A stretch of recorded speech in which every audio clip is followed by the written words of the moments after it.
2 तारीख में सुबह भरतना पुलिस को ये सूचना मिली थी कि मंगूपुर गांव के पास जंगल में एक डेड बॉडी पड़ी हुई है।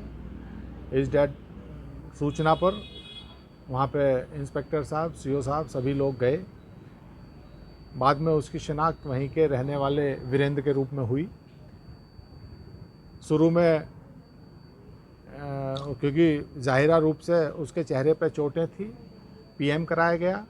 पीएम में हत्या की पुष्टि होने के बाद इस पूरे प्रकरण में पुलिस की विवेचना तथा परिजनों के जो इसमें मृतक है उसके लड़के ने जो तहरीर दी है उसमें मुकदमा लिखा गया।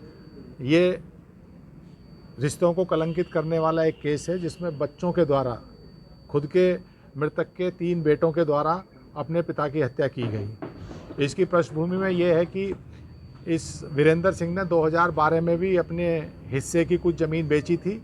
उस समय इनकी पत्नी ने व्यथित होकर आत्महत्या कर ली थी। अभी अगस्त के महीने में भी अपनी ज़मीन में से कुछ हिस्सा इसने बेचा, जिससे इसके लड़के नाराज़ थे। लड़कों से इसने बातचीत भी करी तो शायद सुनता नहीं था।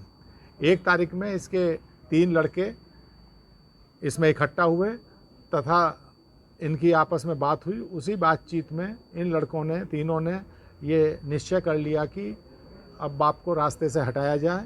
तो इनके द्वारा उसके साथ मारपीट की गई तथा उसके चेहरों पर घातक प्रहार किए गए, जिसके कारण और इन्होंने एक और बदमाशी करने का प्रयास किया। चेहरे पे अगोछा रख के, जिससे कि बिल्कुल ज़ाहिरा वो ना लगे, अगोछा रख कर उससे उसके चेहरे पे बहुत प्रहार किए गए।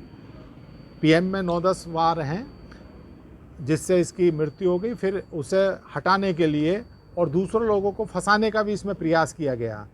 जिन लोगों को ज़मीन बेची थी उन्हें भी फंसाने का इनके द्वारा प्रयास किया गया, लेकिन इंस्पेक्टर भरतना ने बड़ी सूझबूझ के साथ और बड़ी गहनता के साथ इसकी विवेचना की, तो उससे ये तथ्य प्रकाश में आए हैं। आज इसके 3 बेटों को जेल भेजा जा रहा है।